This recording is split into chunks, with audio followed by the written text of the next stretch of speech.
El Economista te apoya a potencializar tu experiencia lectora y la forma en que consumes e interactúas con la información. Con el uso de Proofreader, la edición digital te permite escuchar la narración de las noticias todos los días, traducir a 16 idiomas y compartir en tus redes sociales preferidas, mientras navegas en cualquier dispositivo, en donde también podrás configurar alertas sobre los temas que te interesan y disfrutarlos en cualquier lugar del mundo. Suscríbete.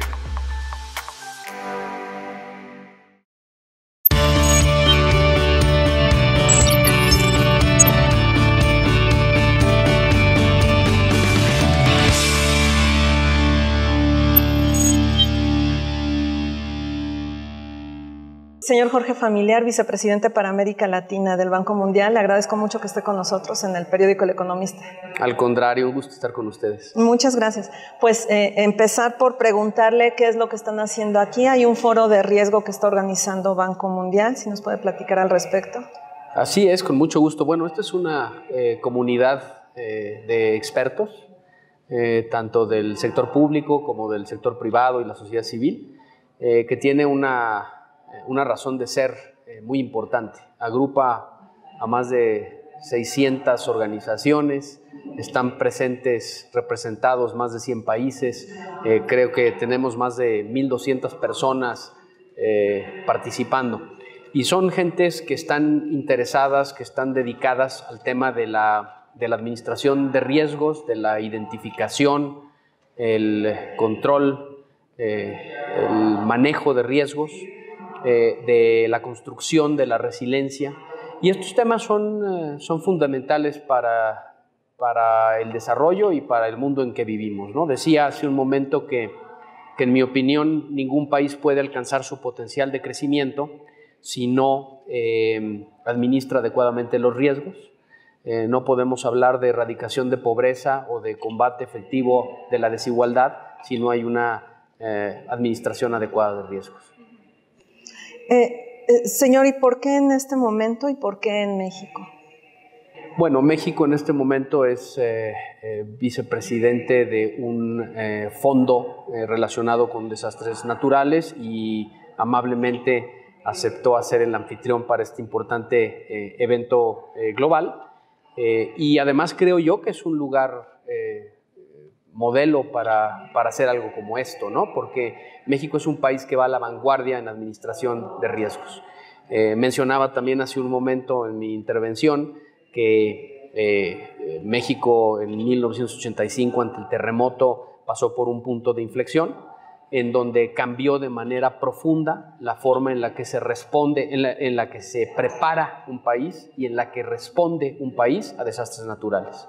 Y tan solo hoy en la mañana, minutos antes de aterrizar, pues hubo una prueba de esto, ¿no? Porque se activó la alarma sísmica, la gente de manera ordenada se levanta de sus lugares, va hacia las zonas protegidas, responde de manera efectiva.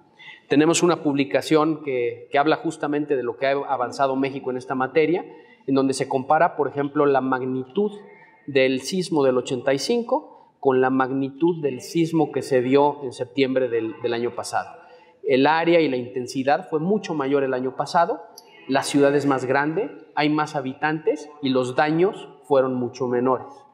Eso no implica que no haya siempre espacio para mejorar, pero la evolución es muy grande.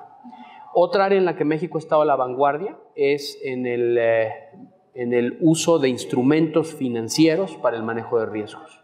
Un caso clarísimo son los bonos catastróficos que se han emitido en conjunto con el Banco Mundial. Son bonos que emite el banco y que por lo tanto no tienen riesgo de crédito. El banco es una entidad calificada como AAA y que traen aparejados un seguro para hacerle frente a algún desastre natural. Ya sea un terremoto, ya sea un huracán. El sismo del año pasado, el primero de los dos, activó el bono catastrófico que tenía en ese entonces México emitido. Y hace algunos meses, por primera vez en el mundo, los países que forman parte de la Alianza del Pacífico emitieron de manera conjunta un bono catastrófico.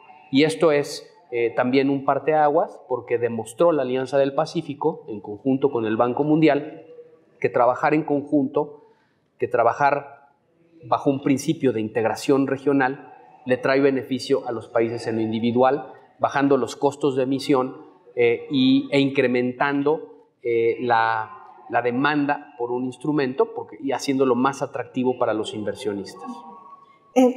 Doctor, precisamente sobre este bono que emitieron los 4 países, le quiero preguntar, ¿el monto asegurado o el monto garantizado para México es inferior al que había venido manejando, ¿no?, desde el 2009? ¿Le convino a México entonces hacerlo o será que México tiene algún otro plan para emitir otro bono aparte? Bueno, a ver, esto es un componente más de una estrategia integral de administración de riesgos que incorpora muchas cosas, ¿no? Entonces, esta es una póliza, bueno, de hecho México sacó 2 pólizas diferentes para cubrir respecto de riesgo de terremoto bajo diferentes parámetros. Estos son pólizas paramétricas. Se activan cuando el evento cumple con determinadas características de zona geográfica y de intensidad. Entonces es un instrumento más que complementa un arsenal con el que cuenta el país para administrar riesgos. Lo innovador es que aquí fueron varios países juntos en el mismo bono y eso no se había hecho jamás. La Alianza del Pacífico está discutiendo en este momento y está explorando la posibilidad de seguir adelante, de hacer otras cosas similares, ¿no? Y nosotros estaríamos encantados de seguir apoyándolos. Y también la experiencia que se generó aquí, pues nosotros estaríamos encantados de llevarla a otros grupos de países en el mundo que quisieran trabajar de manera conjunta y de manera tan integrada y efectiva como lo está haciendo la Alianza del Pacífico. Ok.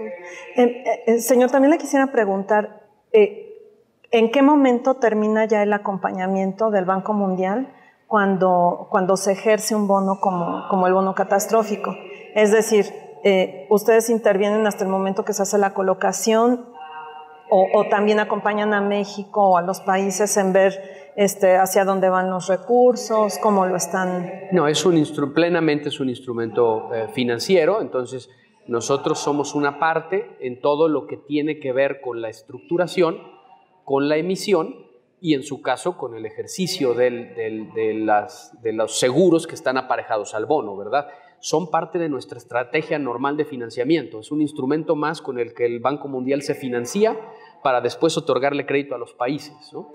Y aprovechamos esas actividades que hacemos en el mercado para atender a un nicho que está buscando la transferencia de riesgos más allá de riesgos de crédito, ¿no? Entonces no quieren tomar riesgo de crédito estos inversionistas, por lo tanto les atrae un bono emitido por el Banco Mundial que no tiene riesgo de crédito, pero sí les interesa tener otro tipo de riesgo, en este caso riesgo relacionado a terremotos y en el caso del bono multipaís, riesgos que no están correlacionados entre sí.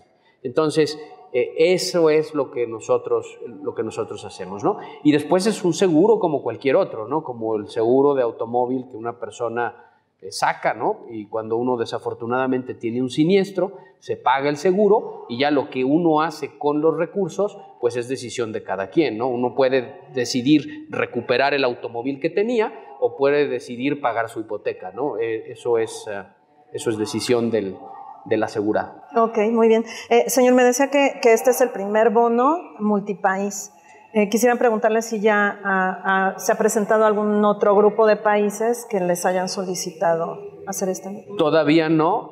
No es un ejercicio simple. Se requiere de un grupo de países que tengan una visión consistente, una visión común respecto de muchas cosas y que estén dispuestos a trabajar de manera conjunta en un tema que requiere esfuerzo, que requiere esmero, ¿no? Entonces la Alianza del Pacífico fue un grupo espléndido para hacer este experimento.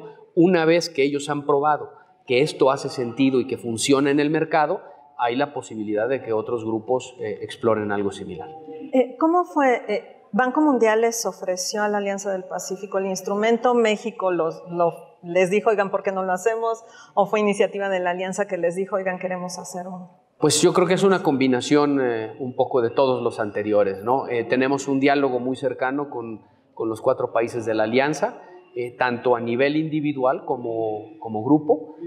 Había una experiencia muy favorable de México. La experiencia favorable de México era una experiencia en la cual otros países de la alianza estaban interesados. Cuando surgió ese interés de la conversación, se llevó al tema de ¿y por qué no hacerlo de manera conjunta? Apoyamos como institución los trabajos técnicos necesarios para que pudieran ir juntos y a fin de cuentas tenemos una historia de éxito. Muy bien, muy bien. Señor, quisiera preguntarle, si me permite cambiar un poco el tema, quisiera preguntarle cuál es el panorama que están viendo ustedes en Banco Mundial acerca de la economía mexicana. Bueno, México es un país que tiene una larga tradición de buen manejo macroeconómico. Vemos una economía sólida, que está creciendo. Esperamos que el crecimiento vaya a la alza en la medida en la que se fortalezca la economía de Estados Unidos. Eso va a beneficiar claramente a México. Y también vemos una economía que es bastante resiliente, ¿no? Una serie de reformas muy importantes que se han venido haciendo y que a lo largo del tiempo han venido dando frutos y seguirán dando frutos.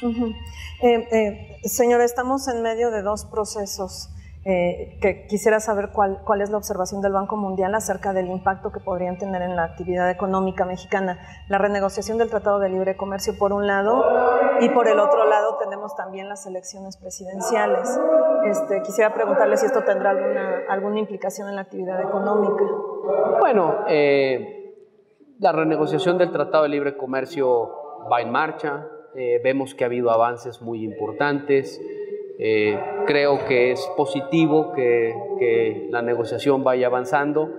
La relación comercial entre Estados Unidos, Canadá y México es una relación muy importante. Es un mercado grande que ha demostrado que los 3 países se benefician y que pueden trabajar de manera conjunta muy bien. Y desde luego, tras más de 2 décadas de un tratado, siempre existe espacio para mejorarlo, siempre existe espacio para cubrir cosas que no se cubrían en un inicio. Entonces, pues estamos a la expectativa de las negociaciones finales y ver en dónde acaba esto.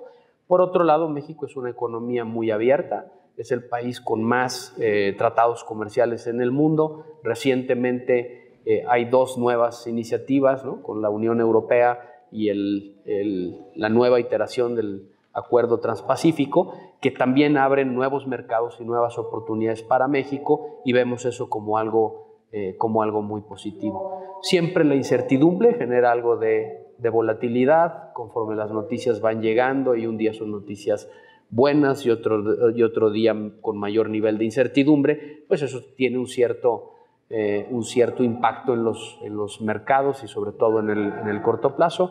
Cuando se alcanzan los momentos finales es cuando las cosas se definen, ¿no? Y lo mismo aplica para las elecciones. Ahora lo que nosotros vemos es un país que tiene mucha madurez política, que ha sabido enfrentar estos procesos democráticos en el pasado con un alto grado de integridad, y en ese sentido la economía pues estará bien cuando los procesos se lleven a cabo bien.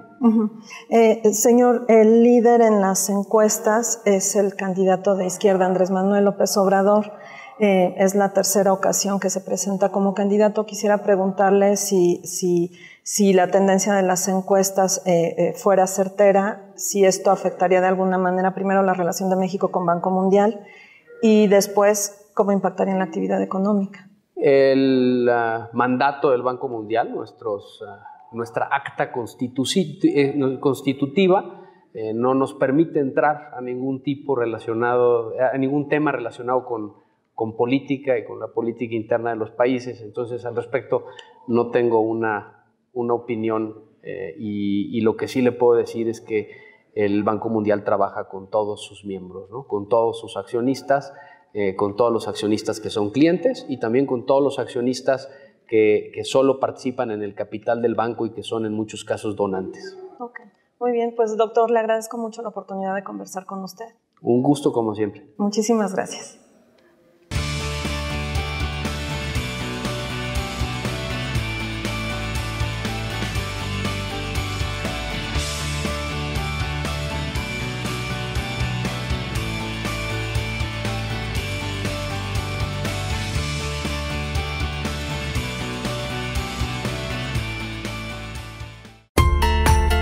Poseemos una atractiva visión integral de la comunicación, con nuestras publicaciones especializadas que te proporcionan información valiosa de los diferentes sectores más importantes.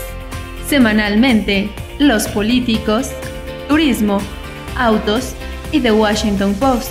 Mensual y trimestralmente, Estrategias, Previsión, Energía y Universidades, entre otros.